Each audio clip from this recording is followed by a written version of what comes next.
Hello, bienvenue à ce nouvel épisode de notre podcast Le Café Céleste. Alors, tu l'as remarqué, pour cet épisode, je nous ai eu une invitée VVIP qui n'est autre que ma grand-mère, Maman Delphine.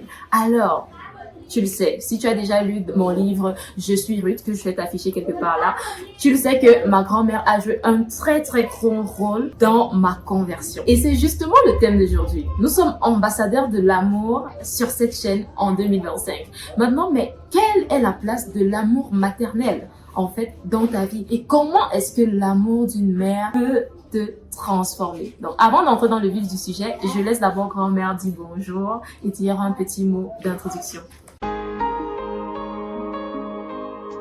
Hello, bienvenue sur le Café Céleste, le podcast qui t'aide à améliorer ta vie grâce aux Saintes Écritures. Je suis Germaine Diem, servante du Christ, et chaque semaine, je partage avec toi des enseignements sur le couple, la famille, la vie professionnelle ou les finances, tous basés sur des histoires ou versets bibliques. Alors, si tu as souvent la flemme de lire ta Bible ou que tu as essayé fort sans jamais y parvenir, ce podcast va t'aider à mieux comprendre les Saintes Écritures pour les mettre en application dans ta vie. Et je prie l'Éternel qu'il crée en toi le désir ardent de lire davantage la Bible. Maintenant que c'est dit, tu n'as plus qu'à t'installer avec un café, un thé ou de l'eau et grandissons ensemble. Bonjour à toutes ceux qui nous suivent. Je dis un bonjour par la gloire de Dieu et par l'amour de l'Éternel Tout-Puissant que nous sommes en train de vouloir partager son amour.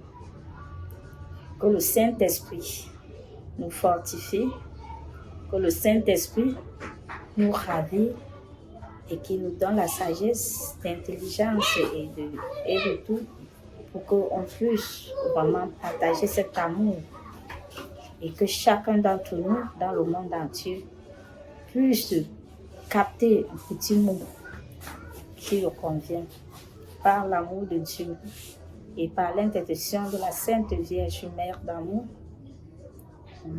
son Fils Jésus-Christ qui vit et qui règne dans l'unité du Saint-Esprit. Amen. Merci pour cette très belle prière d'introduction.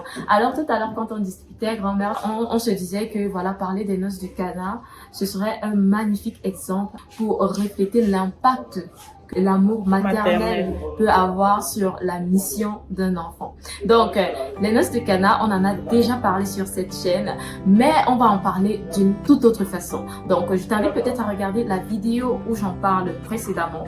Et là-bas, je te parle qu'est-ce que ça signifie réellement la transformation de l'eau en vin ce jour-là. Quelle est la signification spirituelle qui se cache derrière.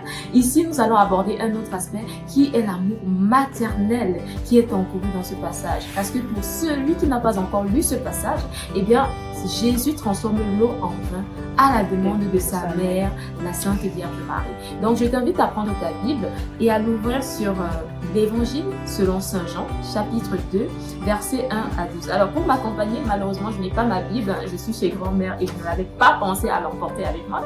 Du coup, on a un petit bord, voilà, qu'on a eu de notre grand-mère adorée et que je vais lire avec toi aujourd'hui. Il y avait un mariage à Cana, en Galilée. La mère de Jésus était là. Jésus aussi avait été invité au repas de noces avec ses disciples. Or, on manqua de vin. La mère de Jésus lui dit, « Ils n'ont pas de vin. » Jésus lui répondit, « Femme, que me veux-tu? Mon heure n'est pas encore venue. » Sa mère dit au serviteur, « Faites tout ce qu'il vous dira. » Or, il y avait là 6 cuves de pierre pour les ablutions rituelles des Juifs. Chacune contenait environ 100 litres. Jésus dit aux serviteurs, « Remplissez d'eau les cuves. » Et ils les remplirent jusqu'au bord. Il leur dit, « Maintenant, puisez et portez-en au maître du repas. » Ils lui en apportèrent. Le maître du repas goûta l'eau, changée en vin. Il ne savait pas d'où venait ce vin, mais les serviteurs le savaient, eux, qui avaient puisé l'eau. Alors le maître du repas interpelle le marié et lui dit « Tout le monde sert le bon vin en premier. Et lorsque les gens ont bien bu, on apporte le moins bon. Mais toi, tu as gardé le bon vin jusqu'à maintenant.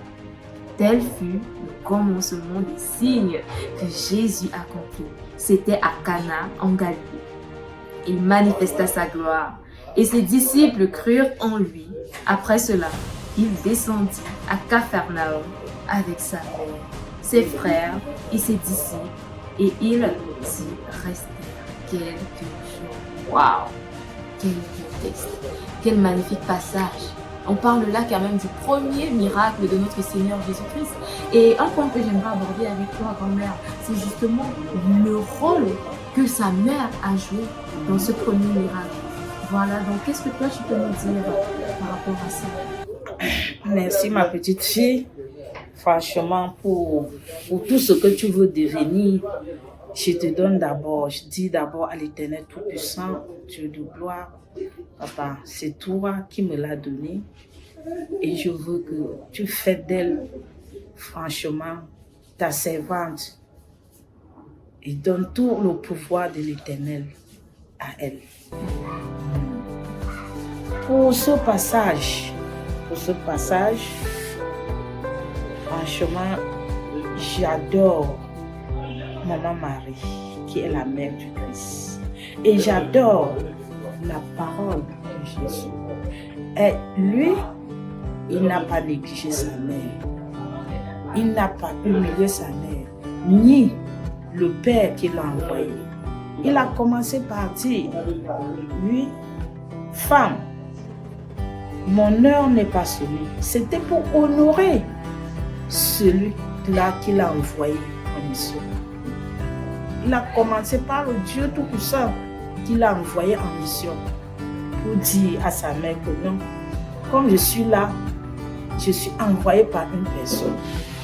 Et toi, ma mère, il ne pouvait pas désobéir aussi à sa mère, puisque le commandement de Dieu, le 4e commandement de Dieu dit quoi?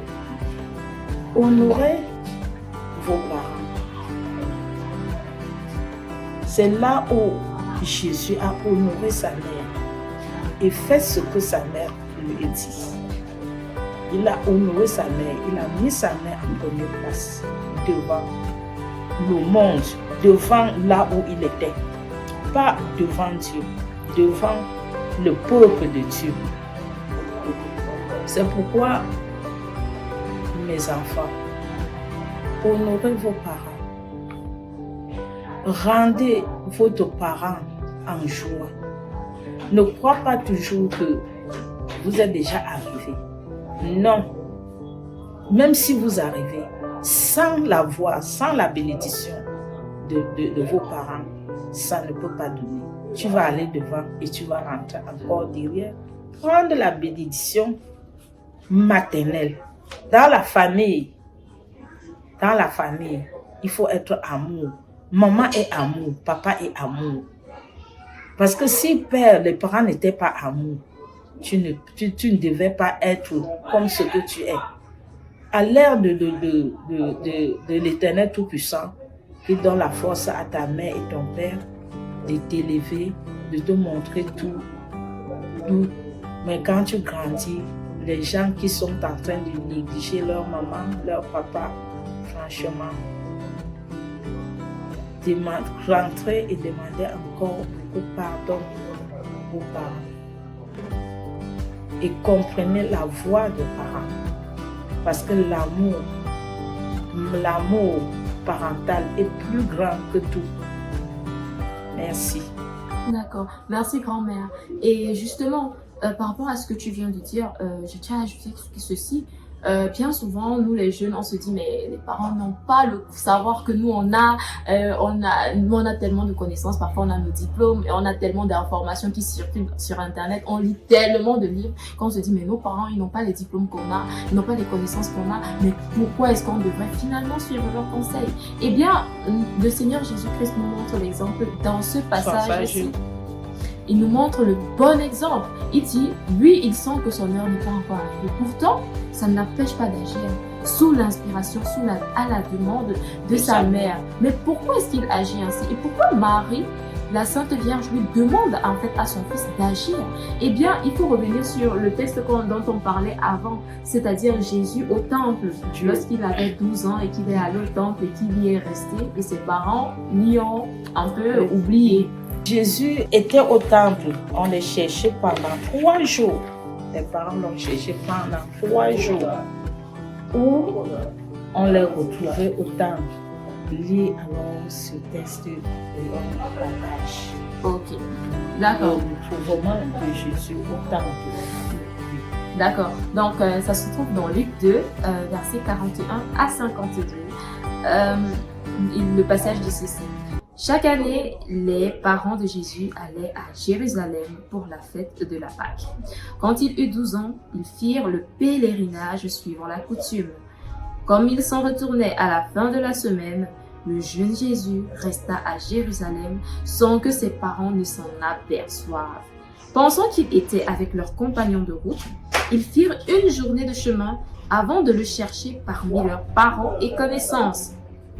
Ne le trouvant pas, ils revinrent à Jérusalem en continuant à le chercher. C'est au bout de 3 jours qu'ils le trouvèrent dans le temple. Assis au milieu des docteurs de la loi, il les écoutait et leur posait des questions. Et tous ceux qui l'entendaient s'extasiaient sur son intelligence et sur ses réponses. En le voyant, ses parents furent stupéfaits et sa mère lui dit « Mon enfant, pourquoi nous as-tu fait cela ? Vois comme nous avons souffert en te cherchant ton père et moi. » Il leur dit « Comment se fait-il que vous m'ayez cherché ? Ne le saviez-vous pas ? C'est chez mon père que je dois être. » Mais ils ne comprenaient pas ce qu'il leur disait. Il descendit avec eux pour rentrer à Nazareth et il leur était sauvé. Sa mère gardait dans son cœur tous ces événements. Quant à Jésus, il grandissait en sagesse, en taille et en grâce, sous le regard de Dieu et des hommes. Oui, vous avez écouté.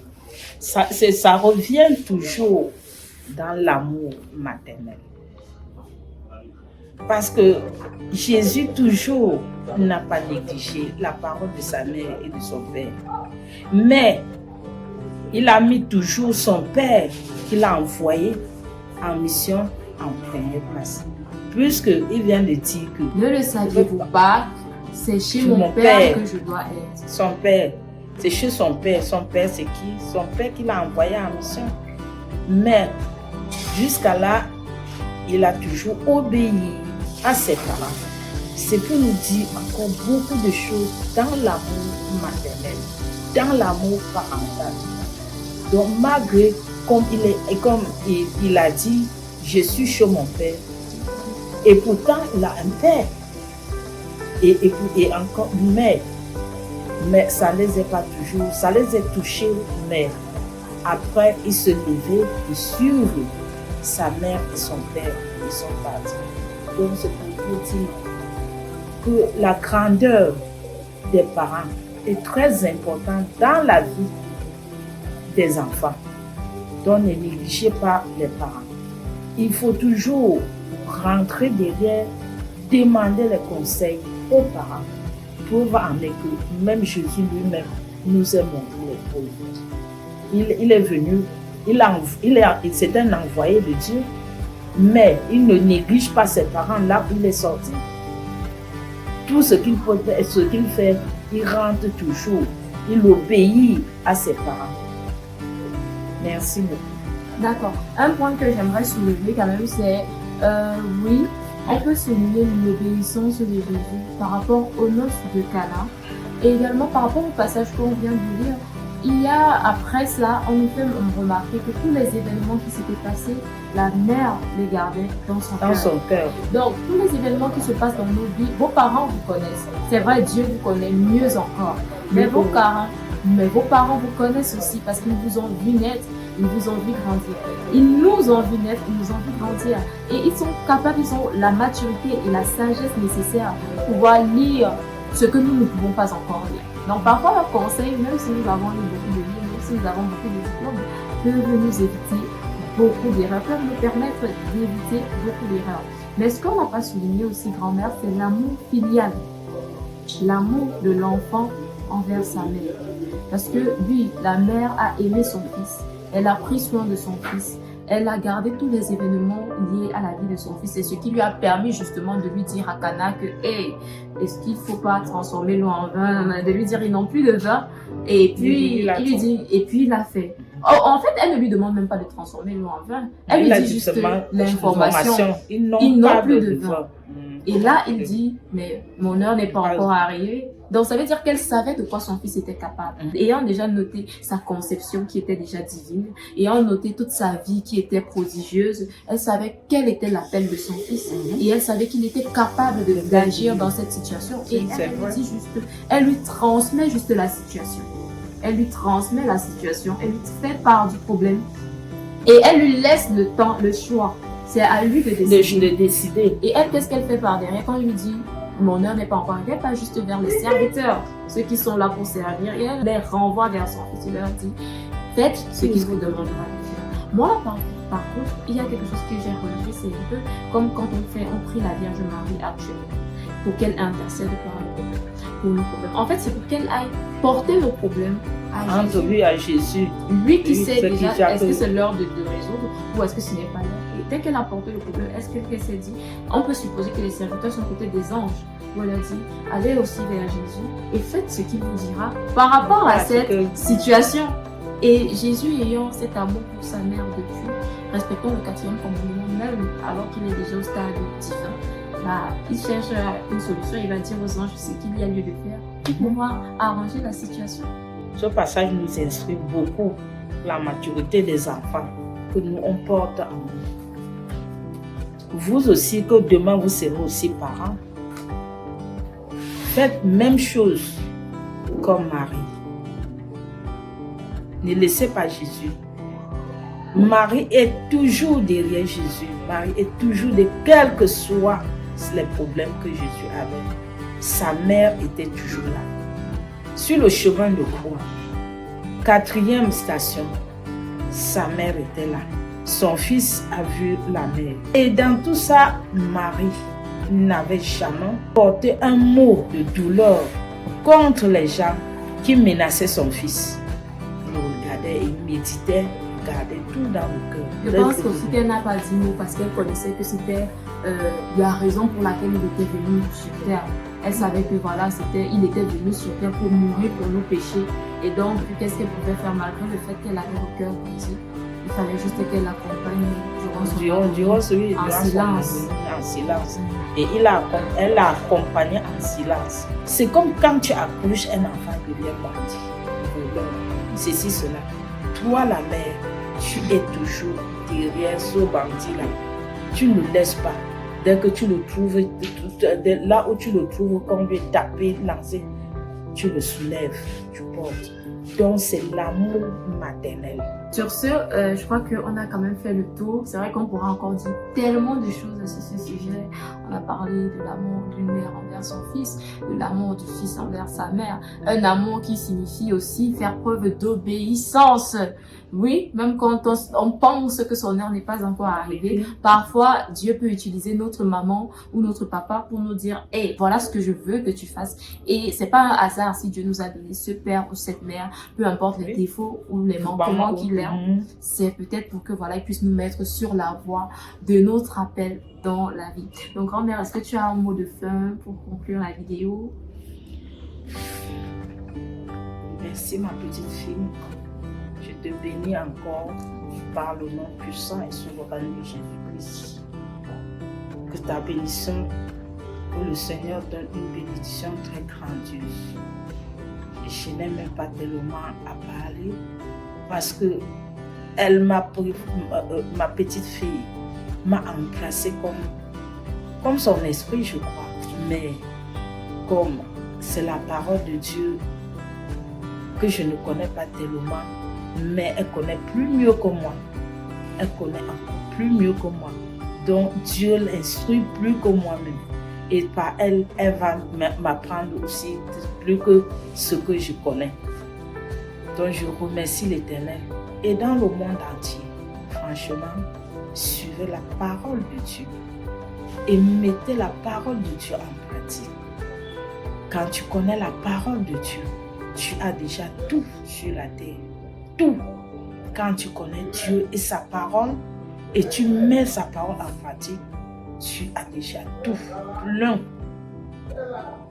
Vous obéissez au commandement de Dieu.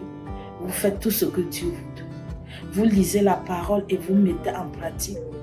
Comment? C'est déjà une richesse derrière. Merci à tous ceux qui nous écoutent. Que le Seigneur Tout-Puissant nous bénisse. Amen. Merci beaucoup grand-mère. Merci de nous avoir donné de ton temps. Merci de nous avoir partagé ta sagesse. En tout cas, personnellement, je me suis sentie très bénie par cette discussion avec toi autour de ces deux passages forts. J'espère que c'est le cas également pour vous qui nous regardez. En tout cas, laissez-nous un commentaire, un mot adorable pour ma grand-mère et pour moi-même, ou pour nous toutes les deux, à votre guise.